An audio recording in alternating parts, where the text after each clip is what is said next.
Today we're exploring the world of historical European martial arts with our special guests from Ironwood Sword School right here in Kingston. They are bringing medieval techniques into the modern age with dynamic classes and events. Stephen and Dan from the school, thank you very much for coming in. Can you tell us about the Ironwood Sword School? What's the history of the school? About 10 years ago, our head instructor, Robert, he set out to get on the trend of something that was starting to become more popular, which was revisiting real martial arts from the medieval era. I think in the last 50 years or so, a lot of texts have started to surface about how they actually fought, and it's a lot different than stage combat and what we see in Hollywood. So people got an interest in making it more realistic and applying what they learned.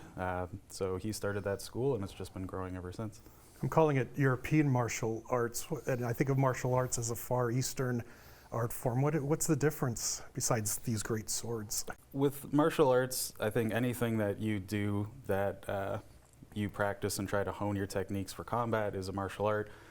But with historical European martial arts, it's a lot different than something like karate, where you have a living lineage, where that has been handed down or honed and used and practiced continuously.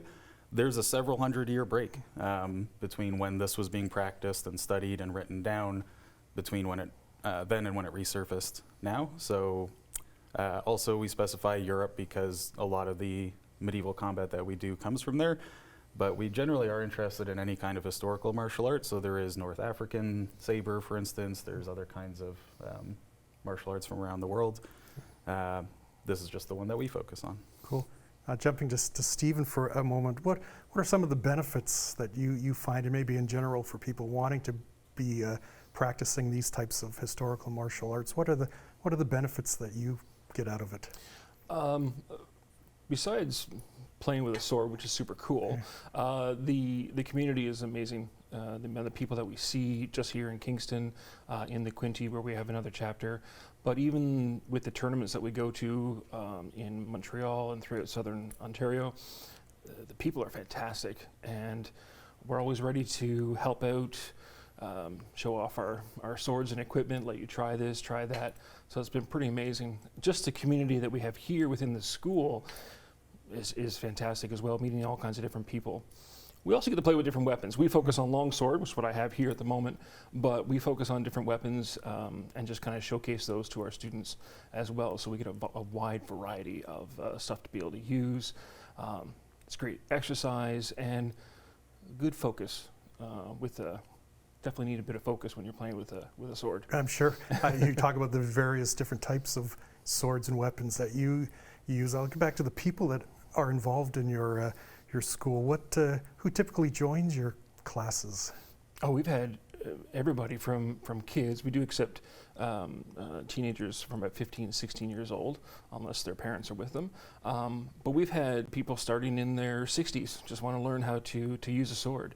We're finding that anybody with that kind of an interest of wanting to be able to use the sword, have the like medieval periods, that kind of stuff to it, join. So all ages, all walks of life.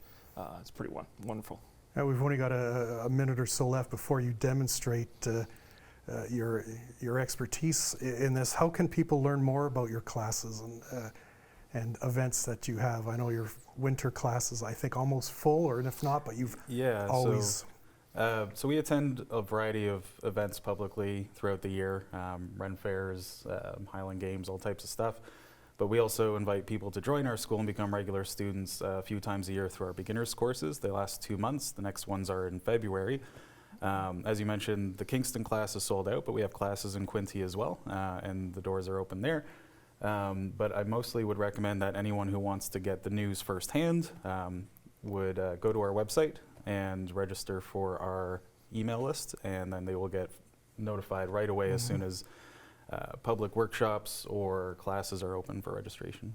Have you already booked your summer events? There's been a lot. We have a few tournaments coming up. I think we have 5 tournaments that we're going to go to, or some of us will be going to within the within the year.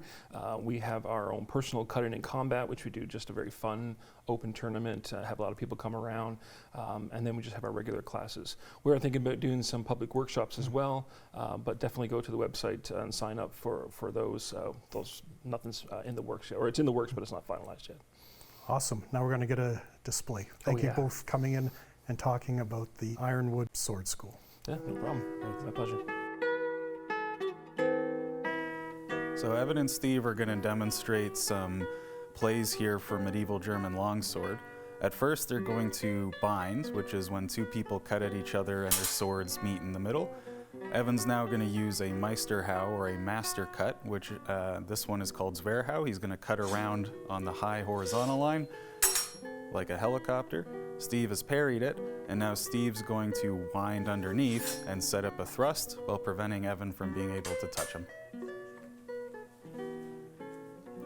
This next one is another Meisterhau. It's called Schielhau, or the shield strike. Evan is going to displace Steve's sword while lining up a thrust at the same time. Go ahead.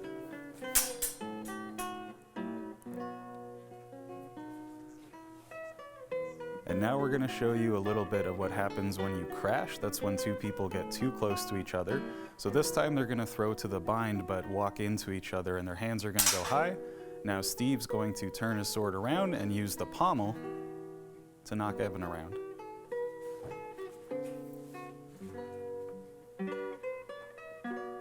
And for this last one, we're going to show you a bit of a disarm. So they're going to throw again to a bind, but crash. Evan's going to wrap Steve's arms, and then he's going to lay his sword on him, and he's got control over both weapons. There we go, nice finisher.